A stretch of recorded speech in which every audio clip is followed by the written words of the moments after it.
Buenos días, profesor. Buenos días, compañeros. El día de hoy les vengo a hablar con respecto a lo que fue el derecho romano y tocando más que nada el punto de la monarquía romana. Quisiera de antemano un tanto disculpas si se escuchan ruidos externos, puesto que estoy grabando a horas de la tarde y la actividad es mayor dentro de mi casa. Pero bueno, volviendo al tema. ¿Qué es el derecho romano? El derecho romano es un conjunto de disposiciones jurídicas y principios de derecho junto a junto a normas, las cuales regieron tanto la comunidad política como social de lo que fue el Imperio de Roma, el cual abarcó la península itálica, las costas sureñas de la península ibérica, lo que fue antiguamente la antigua Grecia, las costas norteñas del África y parte del Asia Menor, un imperio que se expandió a lo largo de estos lares. Y bueno, hablar de Roma y de su origen es un poco conflictivo, ya que hay poca información la cual nos dé con exactitud lo que sucedió y llevó a cabo que naciera la ciudad-estado de Roma en primer lugar, que luego se convertiría en el imperio. Pero sin embargo tenemos a rescatar lo que fue el mito. Y según el mito, quienes formaron Roma, o mejor dicho, quien formó Roma, fue Rómulo, después de haber cometido fratricidio contra su hermano. Y esto es curioso, pues el fratricidio es algo que, si nos vamos a cuestiones mitológicas o religiosas, el primero que se dio fue el de Caín con Abel. Y el fratricidio viene de dos palabras, sidio, que significa asesinar o asesinato, y frater, que significa fraternidad, familia, unión, hermandad. Cosa que hay que diferenciar de parricidio, que es el asesinato de un padre a un hijo, de un hijo a un padre. Pero bueno, volviendo al tema, es con Rómulo, siendo ese también el primer rey de Roma, que iniciaría lo que es el tema a abarcar hoy día, la monarquía. Puesto Roma se puede dividir en tres etapas. Bueno, cinco si consideramos la última con dos subdivisiones, pero las tres principales son la monarquía, la república y el imperio. ¿Qué sucede? Hay que hacernos ahorita la siguiente cuestión. ¿Para qué estudiar Roma? ¿Por qué estudiarla en la actualidad? Bueno, sucede lo siguiente. Si nos damos cuenta, hay unos sistemas jurídicos que rigen el mundo. El greco-romano, el anglosajón y el islámico. ¿Qué sucede con estos sistemas jurídicos? Están repartidos por el mundo y el que tiene mayor predominancia es el greco-romano, que curiosamente acá también es practicado a diferencia del anglosajón, que como dice la etimología de su palabra, solo se practica en los países que, de lengua inglesa, mejor dicho, que fueron colonias o tuvieron relación con lo que fue y es el Reino Unido. Perdóname por el error de haber dicho lo que fue. Pero volviendo al tema, ¿por qué ha perdurado ahora el derecho romano hasta la actualidad? ¿Y por qué se estudia si no es algo vigente? ¿Qué es vigente? Bueno, vigente es toda ley o principio de derecho que se aplica en la actualidad o que tiene funciones en la contemporaneidad. Entonces, dando un ejemplo sería lo siguiente. Imagínense que acá a unos años, no, mejor, antiguamente la mujer no tenía un derecho. ¿Cuál era? El derecho al voto. Partiendo con esto, actualmente la mujer sí puede votar, por ende tiene un derecho vigente, lo cual podría cambiar por X o Y motivos, pero pongamos un motivo de fuerza mayor que haga que volvamos a la antigüedad, a la época del oscurantismo, donde se creía que una mujer que leía era una mujer bruja. Ahí el derecho que tiene actualmente de votar, de hacerse respetar y demás, no valdría, no estaría vigente. Y eso es lo que es actualmente el derecho romano, un derecho no vigente, que sin embargo estudiamos. ¿Y por qué? Porque aplicamos un sistema jurídico, porque funciona para ciertas cosas como son la familia, las personas, o incluso es algo fundamental para quienes van a ser juristas, y también porque los españoles, cuando llegaron acá y conquistaron nuestros terrenos, tenían ya la influencia romana. Es como hablar de las lenguas, si se dan cuenta. Por ejemplo, las lenguas romances tienen como lengua madre al latín y se desbordan de para originar sus propias palabras, su propia gramática, su propio dialecto, Lo mismo sucede con el derecho romano, o sea, tal vez no esté vigente actualmente, pero las raíces que sembró y que perduran hasta el día de hoy son las bases para nuestro derecho actual. Y bueno, siguiendo con esto, hay que decir lo siguiente. En Roma hubo una constante evolución de tipo, ¿cómo decirlo? Formas de Estado, de gobierno y de derecho. Por ejemplo, en lo que nos abarca el día de hoy, que es la monarquía, sucedía que habían tres organismos, por decirlo así. El rey, que era elegido al inicio por otro organismo que estaré a punto de mencionar y que tenía una función vitalicia, o sea, se encargaba de ejercer estas funciones hasta el día de su muerte y tenía supremo poder. ¿Por qué supremo poder? Porque se consideraba que era bendecido por el dios Marte. Un dato a aclarar, Rómulo y Remo eran hijos del dios Marte. Y por ende, todo aquel que haya sido nacido romano era también hijo de Marte. No era como en otros lugares donde solo el rey era hijo de una divinidad. Acá todos se consideraban hijos de Marte al provenir de Rómulo de cierta manera. Aunque para sentidos más simplistas, el que tenía mayor relación con los dioses sería el rey. Después del rey estaba lo que era el Senado, que era un órgano que tenía de carácter consultivo, es decir, que el rey antes de tomar alguna decisión, decidir ir a una guerra o algo por el estilo, consultaba con el Senado, que él mismo elegía quiénes eran los que lo iban a conformar. En este caso, al inicio, fue formado por 100 personas, que luego con el quinto emperador, con el quinto rey, corrijo, fue ampliado a 300 personas y que encima tuvieron, pongámosle que un plus en lo que eran las funciones de su órgano, ya que en este momento todavía es consultivo y es como que el rey al elegirlos tenía que asegurarse que cumpliesen con dos condiciones, que fuesen sabios barra cultos y que fuesen ancianos. ¿Por qué? Porque algo a tomar en cuenta es que podía ser joven y muy sabio, pero si carecías de experiencia, de poco servía. Y era algo que en este sentido, así como lo podemos ver actualmente, con lo que es el buscar trabajo, que desean que la mayoría tenga experiencia y al mismo tiempo sea jóvenes, era algo similar. O sea, tenías que ser anciano, pero sabio, con experiencia. ¿Qué sucede? Tú como un senado, si por ejemplo Roma quería invadir Grecia, pero en ese momento era imposible invadir Grecia, ya sea por X y motivos, ya sea porque de repente la hegemonía latina esparta y por ende todos los pueblos estarán recontra armados y entrenados en lo que es lo militar. Si el rey decía, ya te consulté, tú me dices que no invadamos Grecia, pero yo voy a invadir Grecia, vamos a invadir Grecia, llevaremos el ejército y las armas a Grecia, se hacía lo que el rey dictaba. Y ahora, si me permiten, voy a pasar un rato el cuaderno porque se me olvidó el nombre del tercer órgano que iba a mencionar, que son los comicios. Los comicios se dividen en lo siguiente. Al inicio de todo hubo tres tribus, las cuales eran el pueblo latino, el pueblo siberino y el estruco. Estos tres pueblos conformaron lo que serían los comicios. En los comicios sucedió lo siguiente. Era una unión al inicio de 3.000 personas dividida en lo que era 30 curias.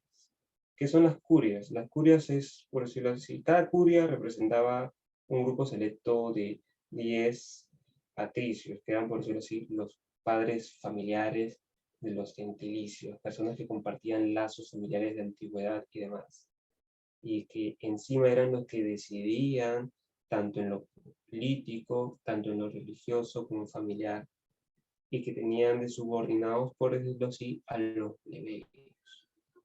¿Quiénes eran los plebeyos? Los plebeyos eran los pobres, los que no tenían tanta adquisición económica, o incluso extranjeros, que buscando pedir la ayuda, favores a los patricios, prestaban sus servicios a cambio. Y en la prestación de estos servicios se veían bajo el yugo de la voluntad del patricio. Y bueno, estos comicios, que en su momento al inicio eran solo de 30 curias, evolucionaron a ser el de centurias. Iba a decir 300, pero me estaba confundiendo. 300 es el número en comenta del Senado con el quinto rey. Sin embargo, con Siberiano, que es el sexto rey romano, las centurias se dan reemplazando a las curias, aunque las curias se mantendrán para algunas cosas más como menos resaltantes, importantes, como serían el organizar festivales y demás.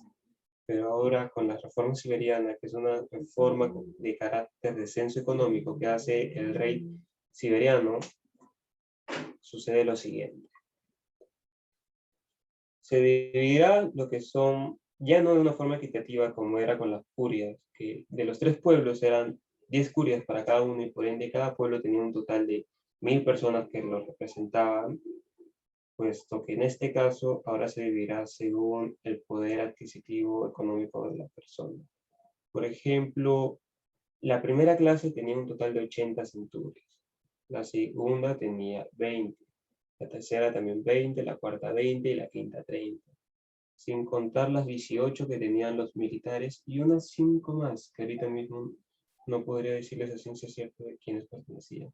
Pero sin embargo, si se dan cuenta, es un sistema algo injusto, puesto que a diferencia del anterior, donde podías decidir por la mayoría más por la mitad más uno, es decir, que bastaba que si eran 30 curias, tener 16 curias a tu favor, en este caso no. En este caso lo que sucederá es que dense cuenta que la primera clase tiene 80 centurias, más las 18 de los militares, que eran los primeros en decidir militares y primera clase, ya tienes más de la mitad.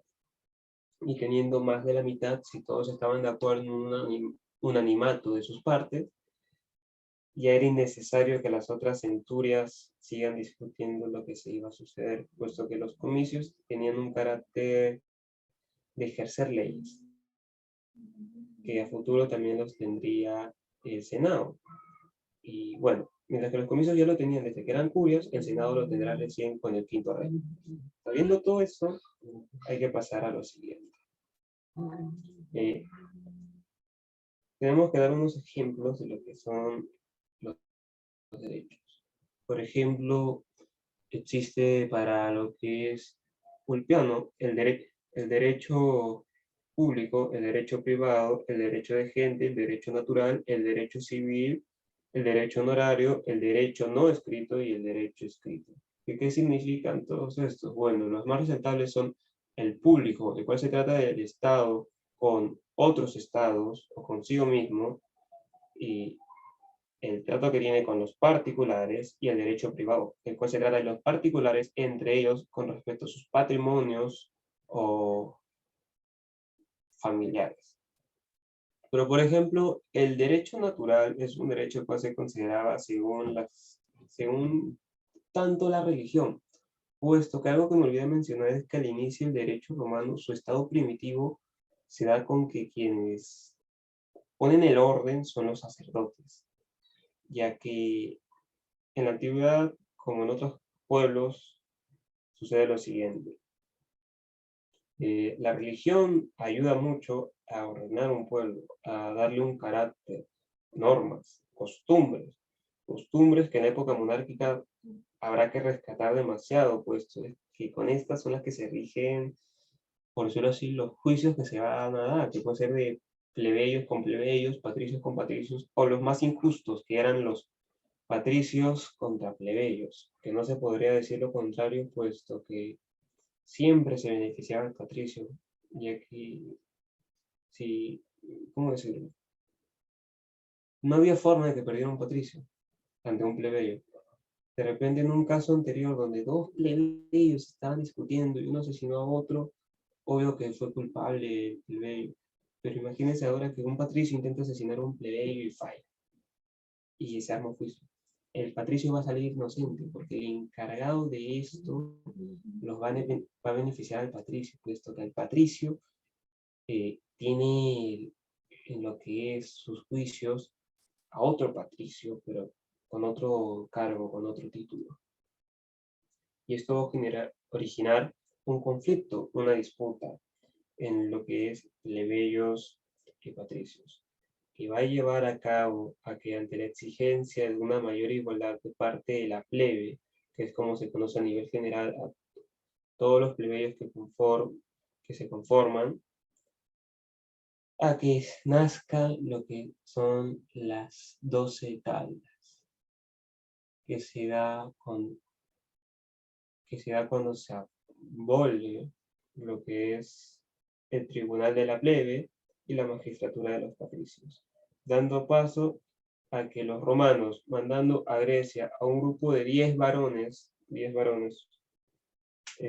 a estudiar cómo era el derecho dentro de los griegos, de cómo se regían ellos, y volviendo, formen 10 tablas, las cuales van a adoptar una postura pro-plebeya, es decir, que van a beneficiar y acortar esta desigualdad que había entre plebeyos y patricios. Sin embargo, este trabajo para ese momento estaba incompleto. ¿Qué sucede? Que los patricios, dándose cuenta de que hay demasiada igualdad y que corren un peligro de que pronto dejen de ser los patricios que son, pierdan esos privilegios, puesto que nadie quiere perder sus privilegios. Si tienes privilegios, se te hace más fácil la vida, se te hace más fácil gobernar.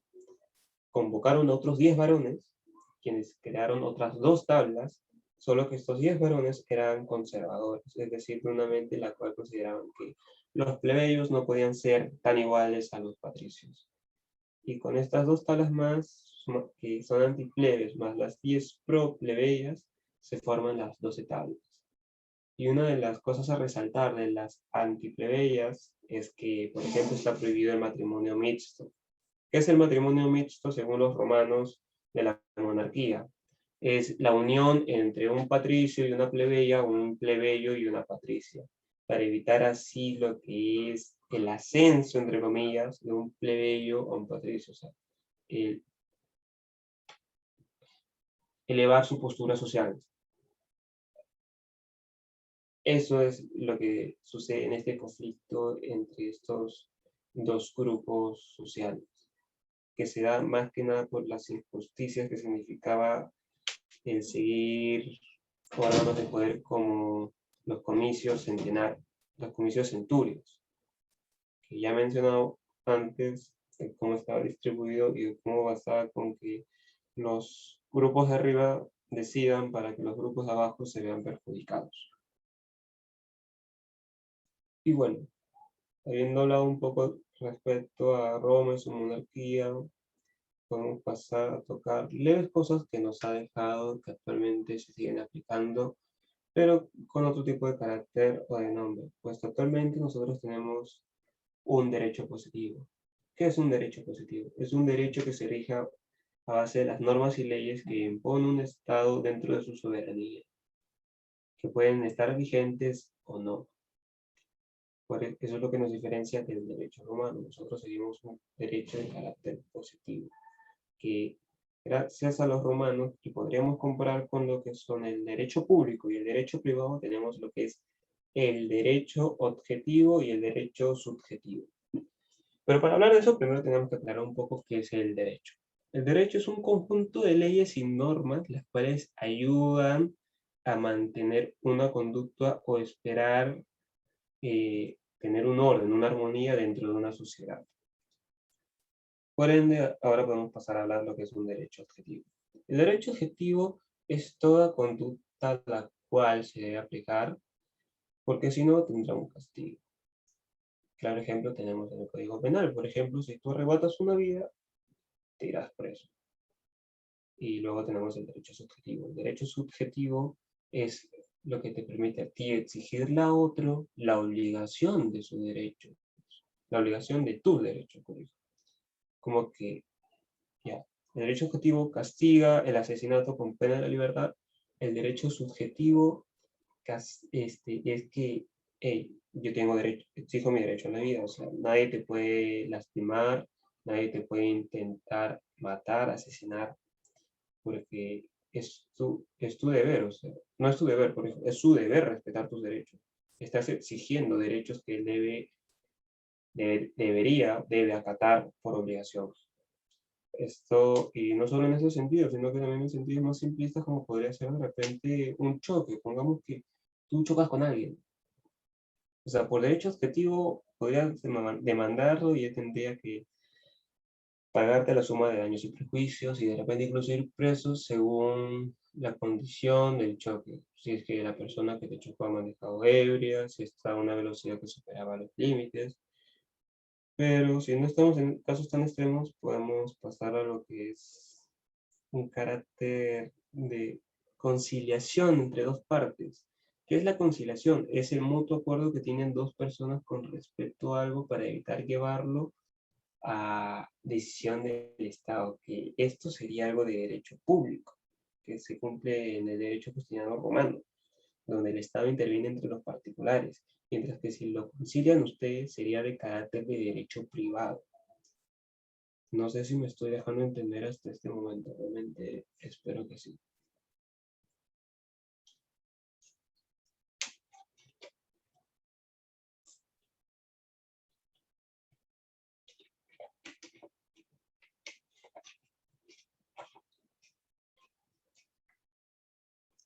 Y bueno,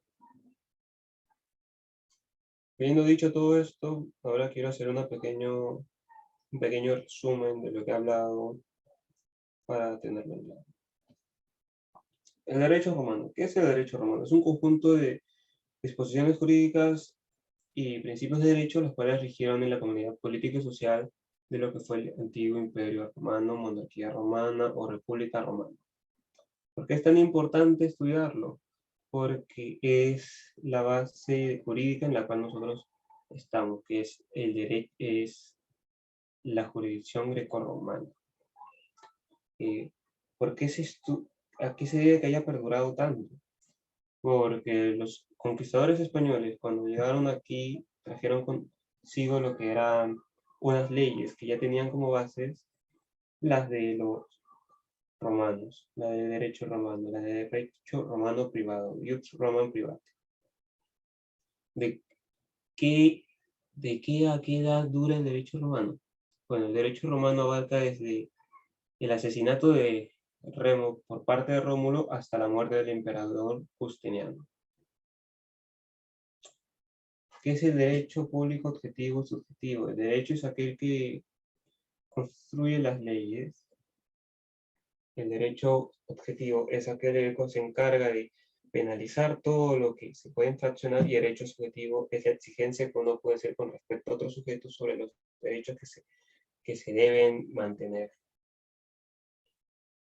¿Qué rigió en la monarquía romana? El rey. ¿Qué órganos acompañaban al rey? Los comicios que al inicio fueron de curias y luego fueron de centurias. Y luego tenemos lo que es el Senado, que tuvo al inicio un carácter consejero, un carácter consejerista, que simplemente daban sus consejos al rey, sin embargo era el rey el que tenía la voluntad, hasta el quinto rey romano, el cual les dio más poder y aumentó el número de senadores de 100 a 300. Mientras que las curias pasaron a centurias con el sexto rey romano, que dio las reformas siberianas e hizo que se cambiase por completo las 30 centurias, que eran 3.000 personas, a las 193 centurias, que era repartida según la adquisición económica de cada romano. Que la primera tenía un total de 80 centurias, la segunda, tercera y cuarta 20, la tercera 30, los militares, sin importar su distinción económica, tenían 18, y las 5 que les he mencionado, que por el momento no me acuerdo y por ende desconozco. ¿Cómo se origina Roma? Se origina con el asesinato de Remo, primer fratricidio a manos de Rómulo, su hermano gemelo. ¿Cuáles fueron los pueblos que crearon, que originaron Roma? Los latinos, los sabinos y los etruscos. ¿Cuántos reyes tuvo Roma? Tuvo 7 reyes. El primero, que es Rómulo, y el último, que es Casquino el Soberbio, el cual fue un rey que destituyeron de su cargo y encima el Senado desterró, dando con esto paso a lo que será el tema de la siguiente exposición. Bueno, que muy probablemente sea el tema de la siguiente exposición, la República Romana. Y sin nada más que decir, sin nada más que deba acotar, me despido, que conmigo será hasta la próxima. Cuídense.